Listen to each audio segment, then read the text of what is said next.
God has specifically chosen you to be here at this time and in this place. You have incredible potential, purpose, and calling to push back the darkness and be a light for Christ. Stand for nothing and you'll fall for anything. It's time to stand your ground. This is Unapologetic.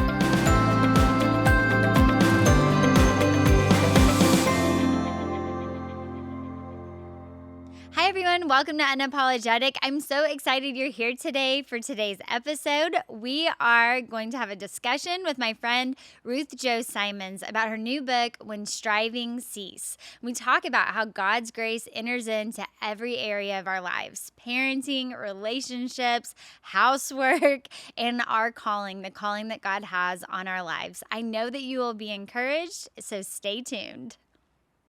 Hi, Ruth. I'm so excited you're here. I'm so glad to be here. So you found it okay. You found the church okay. It's amazing. It's my first time downtown Dallas, I think. Really. Yes. So what do you think? It's really invigorating. And I mean, I'm like, wow, I could get lost here, though. Yes. I'm glad you walked me around. We have a miniature Times Square. So it's like mini New York, not the church in downtown. Yeah. Okay, so I'm going to start today asking the question that we ask everybody. What do you wish Christians would stop apologizing for? I can think of so many. So I'm just going to tell you a few of them. I wish Christians would stop apologizing for talking about how amazing grace really is. We seem to talk about it for salvation and then we stop talking about it. So that's one. Another would be that I wish that Christians would stop apologizing for promoting the work that God's called them to do. Like, promotion doesn't have to be self-promoting. It can be about sharing, truly bringing service to others of what God's called them to do. And then my last one probably would be that I'm an artist and an entrepreneur, and I so desperately want to see believers stop apologizing for excellence and creative standards that really elevate their work, not trying to just be good enough for being Christian art, but really, really solid quality artwork. So stop apologizing for having high standards for those things. Okay, you're the first person that's had three answers. So wait, we need to talk about all of those. Those are fantastic. Goodness. Okay, so I became a Christian when I was 5, understood saved by grace, which for anyone listening means that you can't work your way to heaven. It's what Christ did on the cross for us that saves us, and we need to personally accept that. And that's the moment the Holy Spirit comes into our lives. But a lot of us stop talking about grace once we're saved. And we're fine telling people, not by works, but then once we're saved, all of a sudden it changes to, okay, but now you need to work really hard for Right. Even everything. When you were just describing that, which you said it perfectly, that is the story of redemption.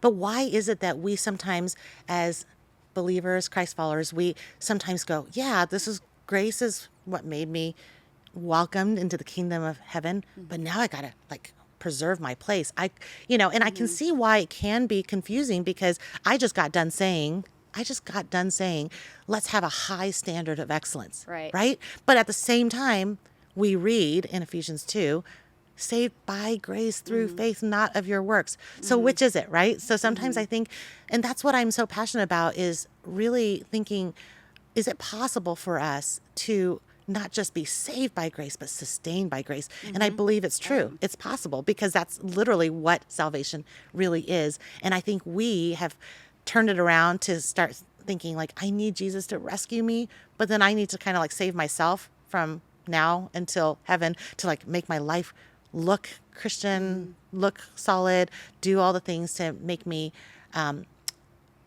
approved and worthy, when that's all part of the gift of grace.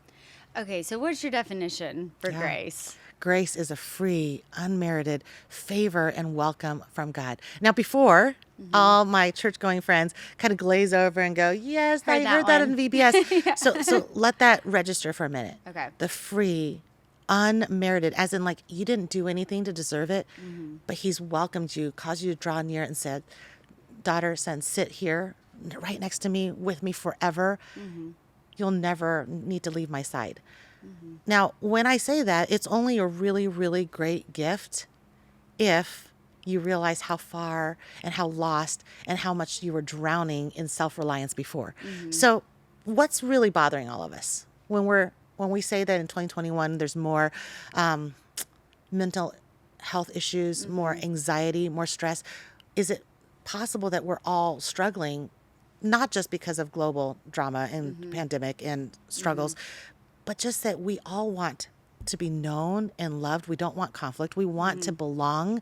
We want to feel like we are worthy and that we have a place in this world. And so we're looking to our left and right. We're wanting people to like the comment we made on social media and not badger us to death. We want to be not misunderstood for what we feel or think when we're honestly trying to be real.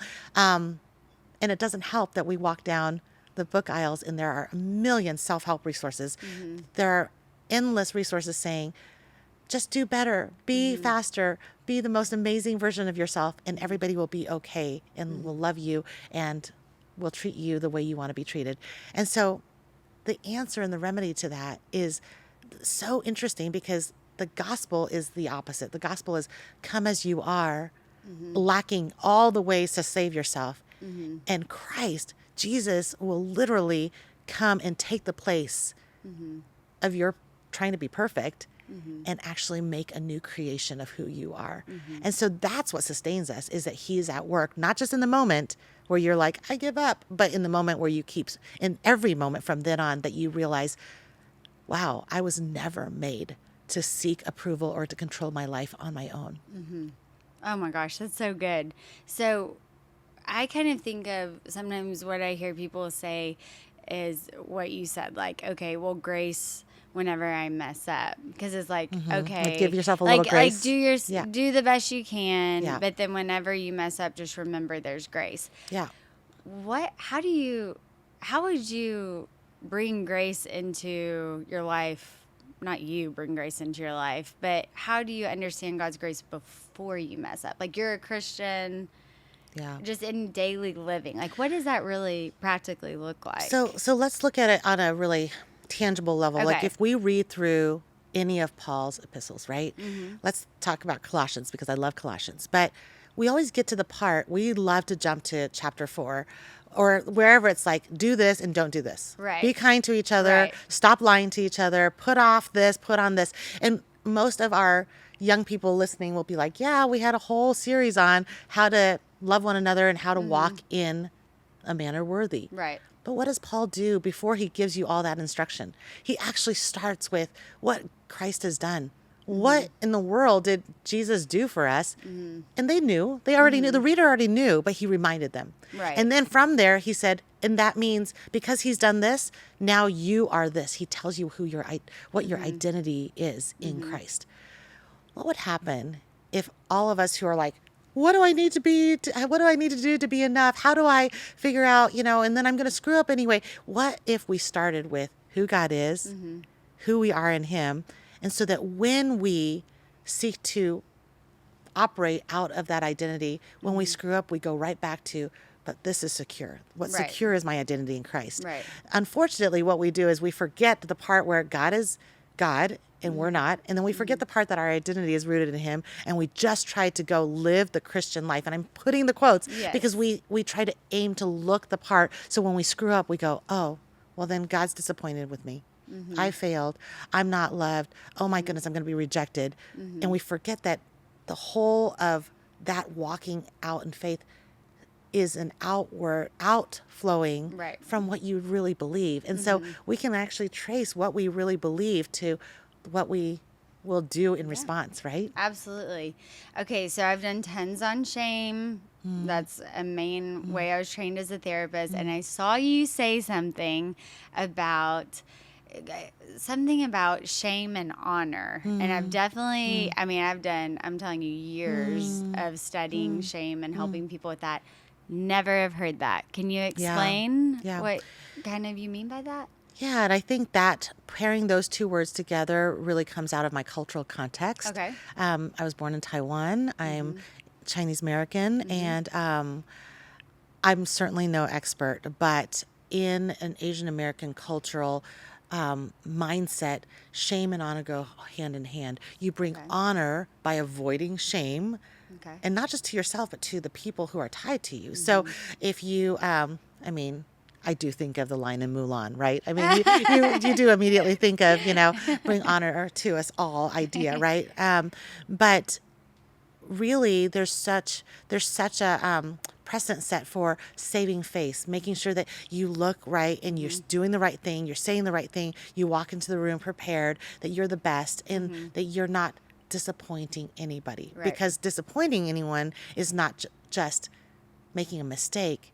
It's like shameful. It's like, oh, well, you weren't raised right. Right. Why did you dress like that? Oh. Your parents, and it's Yeah. not that, I'm not saying that this runs in every Asian American family. I'm just saying, culturally, there's a strong sense of you are what you do. Right. Right? It's less about you are your identity based on anything else, but what you can actually achieve and show as a life offering of like what you've accomplished. And so, I think that's here too. I think that people don't know what to call it. Yeah. So we see it every day, right? We see it every day on social media. Yes, I think that's definitely like a stereotype of certain cultures and maybe is pervasive, but I see it in lots of different demographics and families, but they don't know what to call it. Right. And so I think that's what's really helpful with what you talk about. Well, and I think that what feels a little bit passive aggressive sometimes is really just it. The truth is, we all act in a way where we say, what you accomplish really defines who you are. And that's really the connection of shame, right? You're the expert. But I think the shame component is that it's more than just feeling bad about what you did. Right. It's feeling bad that you are not who you want to. Like, you'll never be up to standard, or you're never going to be good enough.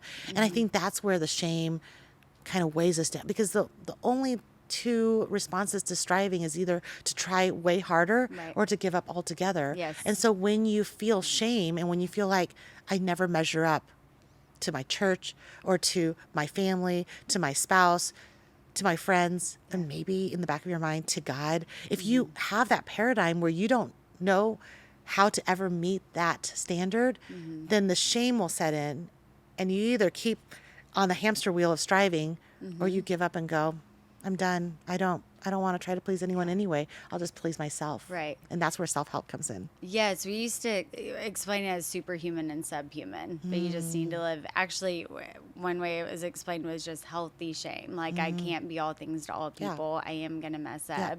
But self-help, psychology, it can only go so far. Right. It doesn't mean Those that are it's good all tools, wrong right? and that it's No, all. yeah. I mean, some of the most helpful things I know are from that, but there's a limit to it. Yes. Whenever you don't involve Christianity and you don't ultimately see things from God's perspective, for sure. Okay, so how do you live in the actual middle? How do you live in the healthy place?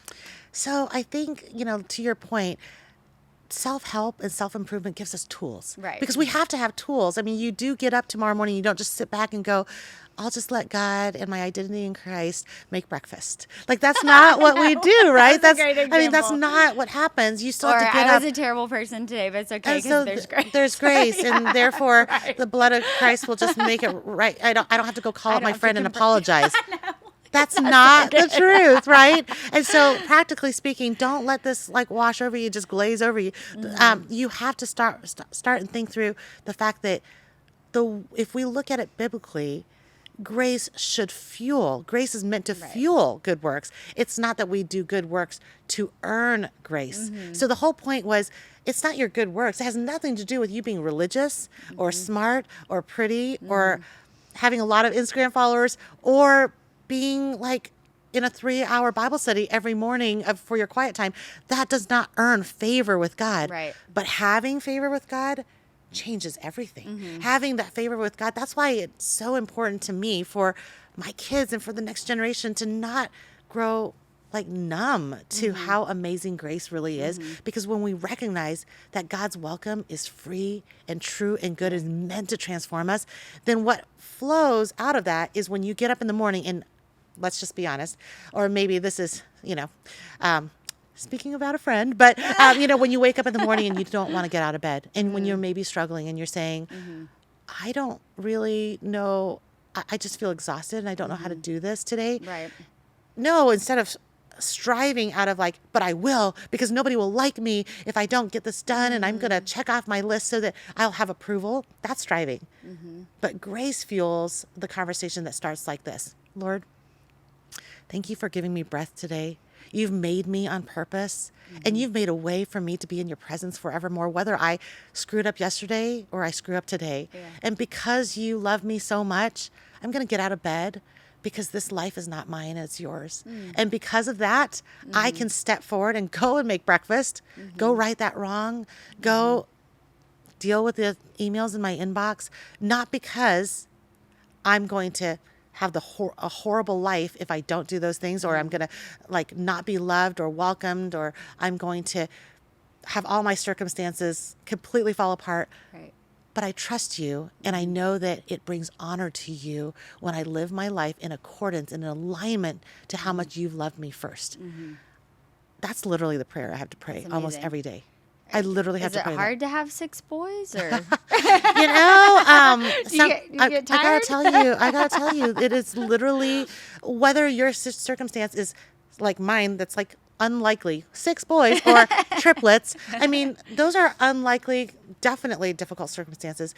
But you might have one special needs child. You Right. might be a single mom. You might be working in a job situation, maybe even at a church that is really conflicted and struggling. Right. You might have a spouse that's walking away from the Lord. There are so many things that can Right. keep us from wanting to get up in the morning. You might be in a community that's not agreeing on anything about what's going on in this world right now, and all those things can make it so difficult to want to bring excellence, to show up to your life, and to do the hard things God's called you to do. And so grace isn't the ticket out of that hard circumstance. It's not like, oh, because of grace, I'm not going to show up for my day. I'm not going to, it'll be fine. Right. God will take care of it. I don't have to do anything. No, because of grace, you say, this life, I'm not going to manipulate it through striving to get the results I want. I'm going to trust that God's work is finished, Right. and that will fuel my day being offered back to him. That's so good. It's hard. Yeah. It is certainly hard, but I'm telling you, I didn't just make that up. I mean, hopefully we know that I didn't just make that up. That's actually paraphrasing and really redistributing what we learn from the word. And so the example set in the word is what we have to go back to. And that's why being biblically illiterate is not going to help any of us. Right. Just being like, oh, I went to Instagram for my quick meme of the day. That's not going to help us. Yes. We have to go back and go, what is the heart of God, Right. and why did he send Jesus?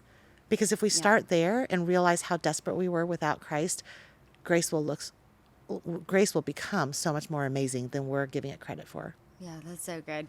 Think about just my grace is sufficient for you. Her power is Absolutely. perfected in weakness. Yes, That's ma'am. Yeah. amazing. And it's true. Like sometimes people's stories talk about having a lot of kids or multiples, but I mean, everyone has difficult things. Everyone hard gets story. tired. Everyone Absolutely. has a hard time getting things Yes. done at certain points for Sure. whatever reason. So I want to go back to something that we talked about off before we started recording, because you and I have similar denomination backgrounds, and certainly that's not, neither of us I know would say that's who we are, but that is how we were taught.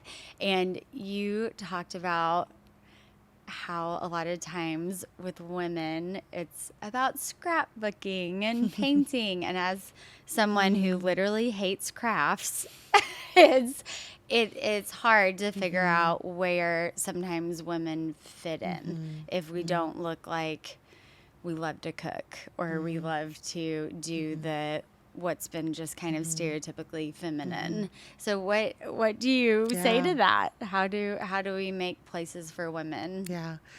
The best seasons of my life as a mom, as a business owner, as a wife, have been seasons where I have dug in deep theologically and thought on things that were much richer than how do I take one verse and apply it to my life today and have a good attitude. That's not a bad thing to do. If you have to start there because you're in a busy season, absolutely. Yeah.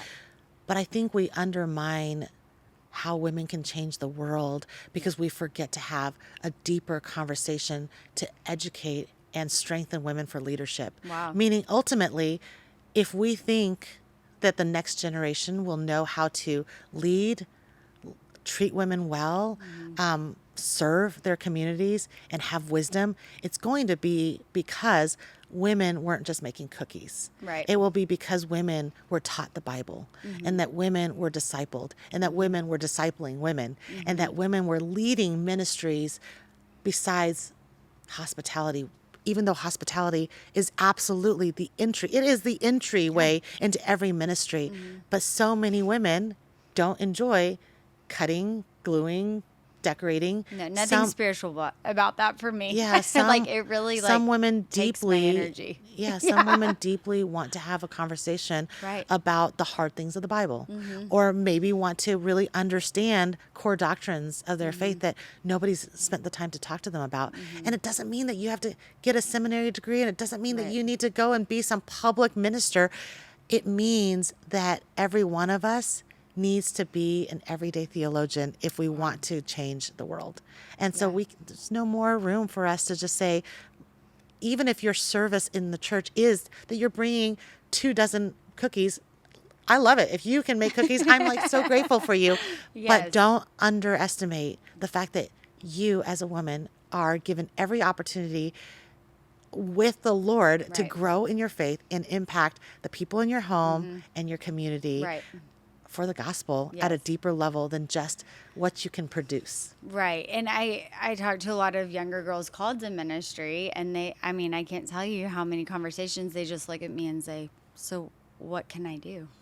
I mean, I'm not interested in children's ministry. I'm not interested in baking cookies. So what is there for me? And I think that that's a really important part of reaching this next generation, because they want to lead and they want to influence, and they're obviously smart and driven and care about culture and things going on in the world.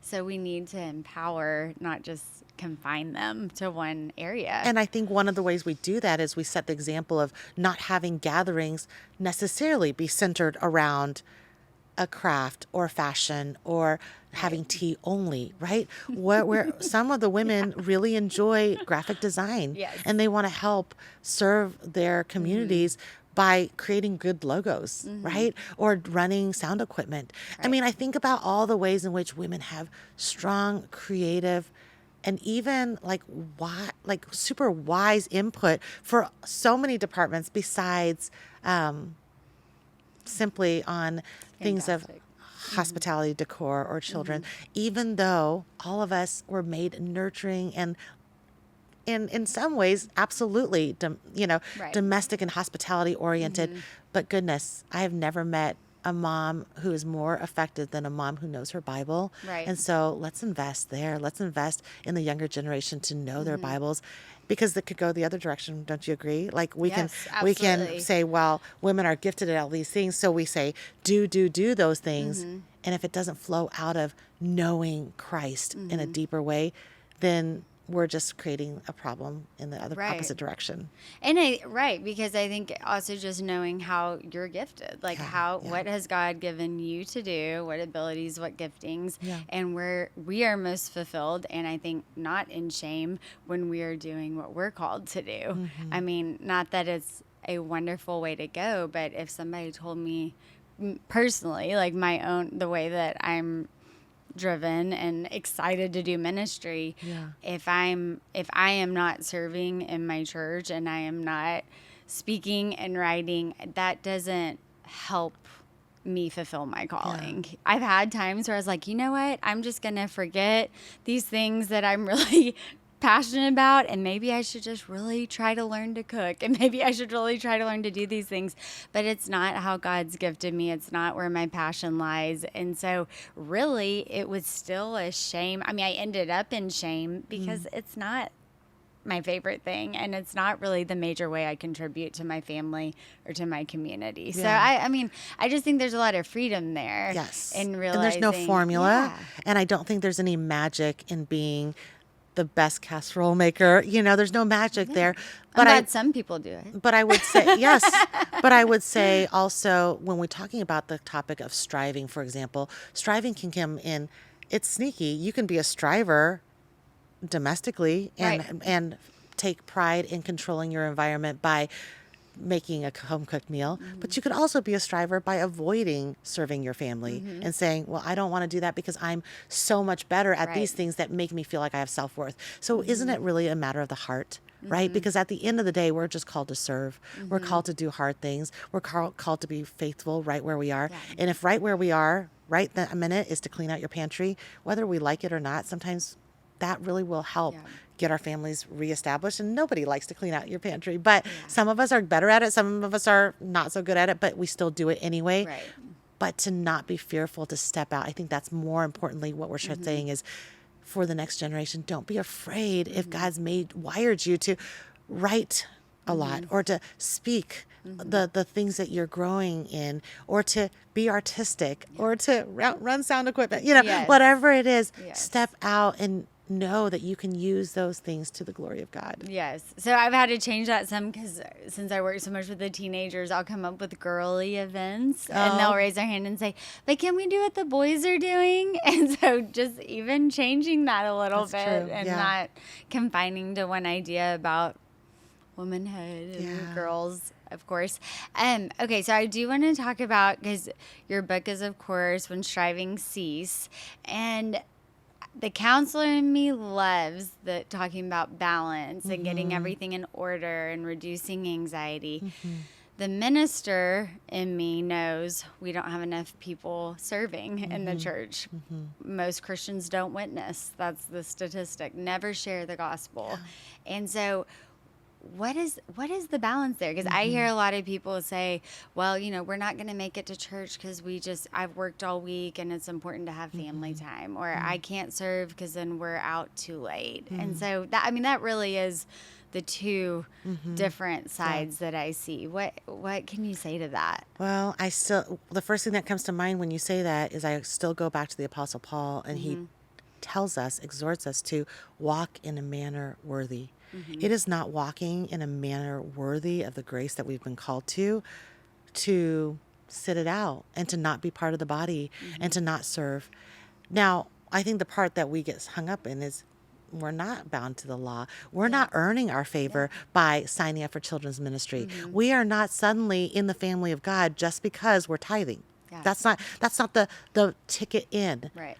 But when we don't give, when we don't serve, when we don't evangelize, when we have no burden for our neighbors who don't know Jesus, then you have to stop and say, well, then is that walking in the manner worthy? And is there a reason why you are not compelled at all? And as harsh and maybe hard as it sounds, it may be a good time to assess whether you really are a recipient of grace. Because when you're a recipient of grace, it changes the trajectory of your life. You start realizing, again, like I said, I was praying, you say, this life is not my own. Meaning, it might be more convenient for me to stay home and never go back to church, because why not just watch something on the internet and not have to deal with messy relationships? Because you and I both know going to church means that you have to be vulnerable. You might have to resolve a conflict. You might have to learn to work with people and love people that are not like you. Yeah. And that's exactly what we're called to. That is walking in a manner worthy. So again, I go back to the thought that grace fuels so much more than we think. And grace ultimately fuels what striving can't produce, which means if you're going after comfort or an easier schedule and you're like, oh, we've had a really long week, I don't think we're going to serve, we're not going to go to Bible study, whatever it is, that may actually not get you any further, by being like, oh, I'm going to sit this out. But you have to start back with your heart and say, okay, am I trying to secure a comfort level that Jesus has really asked me to give to him and rest in him? And yes, of course, we all have to put some boundaries up and decide, have we overcommitted? Are we saying yes to everything? But I think that some of those things shake out and help us. We're more able to discern those things if we start with the place of going, am I starting with who God is, why he's put me here in this life right this minute, and then what is my response from here? Because actually being grateful for the grace of God will fuel a desire to love him back and serve him. And we keep talking about Paul, and of course, Paul understood grace. I mean, a killer of Christians who then ended up, of course, having the road to Damascus conversion. But he was pretty busy. Then he was the greatest missionary. He didn't like become a recipient of grace, then just sit around. Right. He actually, it fueled and compelled him. He was like, I think Randy Alcorn said it this one time like this in a different context. He said, when your treasure is in heaven, then every single day of your life is running towards your true treasure. It's amazing. But when your treasure is here on earth, then every day you feel like you're losing out. Like it's one less day of being able to have your treasure. So if our true treasure is Christ and the grace of God that secures heaven for us, then you actually run with greater speed. Right. Because you know that your days, are limited, and every single day is one more step towards your greatest treasure, rather than feeling like scarcity mentality. I got to hold on to my treasure here on earth. You see how that's a different mentality and causes you to actually want to serve more, give up your life more, because you're actually heading towards your treasure. Right. That's fantastic. I think social media is a really funny kind of focus group, but it's a good focus group of seeing like how people are thinking and right. Christians, and you get a snapshot into people's lives. Of course, this usually highlight reel, but it's an easy way to see how people are thinking.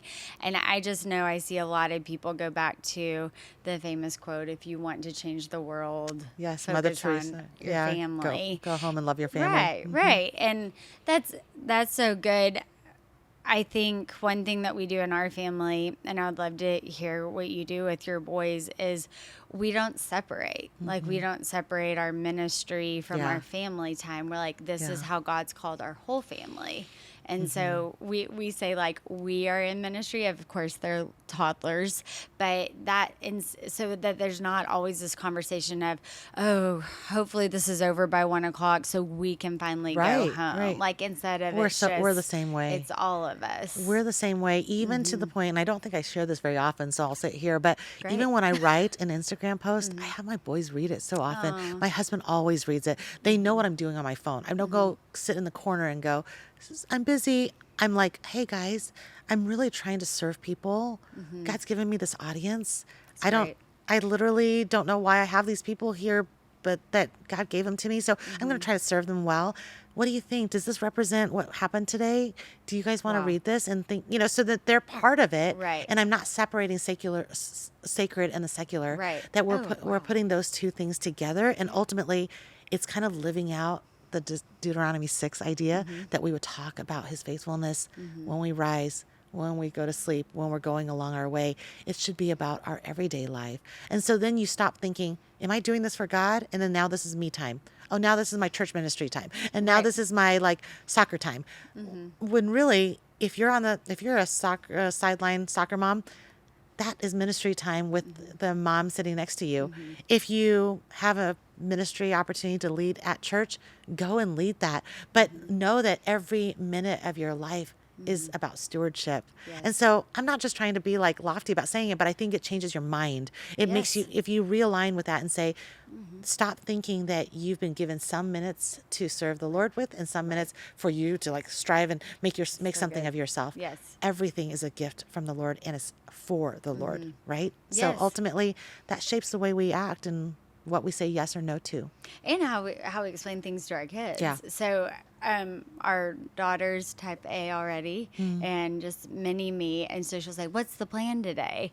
And it was a few Saturdays ago. And I mean, it was an all day student ministry day, but instead it was, we are doing this. We are going to talk to the teenage girls about how much God loves them and how that influences friendship, and then let her come see it. And I mean, there becomes too much of a push and pull if we, and people used to say, the thinking used to be that you needed to kind of put this time is this time and separate. I think I'm glad that that's changing. Well, and I think probably because there was some really unhealthy versions of, right? Just so much was unhealthy about, and I do think that the thing that's tricky about it, that for anyone who's in ministry and listening to this conversation going, okay, well, we'll just bring all the kids along and we'll do all the things. I think that is how we do it. But I think that the thing that we have to be sensitive about is recognizing that they won't always understand what is happening at every season. Right. So explaining to them what is going on and then having the bandwidth to hear their needs really matters. And so for us, just as a side note, just like rest is really very biblical and very much reflective that God is God and we are not. Yes. In the same way, sometimes not scheduling nothing in your calendar is scheduling something, right? Having days, especially as your kids get older, and yours are little right now, but I will tell you in another couple of years, to have some days in your calendar that are scheduled purposely scheduled as like nothing's going on today, means that conversation will spring up in your home while you're doing the dishes, that there will be an opportunity for a child to cry and break down, and there will be room to say, yeah, I made room for us to have these conversations. Oh, you stepped right into my last question, because I wanted you, just obviously as such an experienced mom, what is your best advice for moms of preschoolers and the young years? And first of all, I just want to say it's hard because it is. I mean, you're not crazy when you think that it's hard and that you're one person going, I'm changing diapers, I'm dealing with tantrums, and everything's sticky all the time, you know? You can do everything. You just can't do it all at once in the same season. So the feeling that's overwhelming when you're still folding the laundry and nap time's about to be over and you go, but Ruth said, try to find time to paint in your, I'm an artist. And so it's easy to say, oh, try to paint when the kids are down. Don't give up on that just because it can't happen all at once. Right. Do not, I love the phrase, give yourself a little grace, but I want to give you a twist on that. It's not just give yourself a little grace as in, I'm doing a good enough job. I mean, I wash my hair past, which truly, if you wash your hair today, you're doing awesome. But give yourself some grace as in, give yourself a good dose of the grace by which you've been saved. Remind yourself the truth that your identity does not come from how much you got done today, how well your preschoolers behaved, or how many letters they know how to read now. Like, give yourself the grace of where your true hope comes from. Right. And then tomorrow is a new day and start again. And I think it keeps us from giving up and thinking, I'm not succeeding at what I'm doing, when really your success was never meant to be found in how great of a mom or how organized or how clean your tables are. We strive in grace, not for grace. Oh, man, that's amazing. All right. How do we get your book? How do we stay connected to you? How do we keep feeling this grace you're talking about? Well, I love being able to encourage others through my Instagram account at Ruth Chou Simons. That's RuthChouSimons. You can find my artwork and my business products at gracelace.com. And please learn more about the book at Strivings.Cease.book.com. It's amazing. Thank you so much Thanks for being for having with us. me. Thank you for tuning in to today's episode of Unapologetic. Remember that you can hear this episode and others at ptv.org/Julia and wherever you get your podcasts.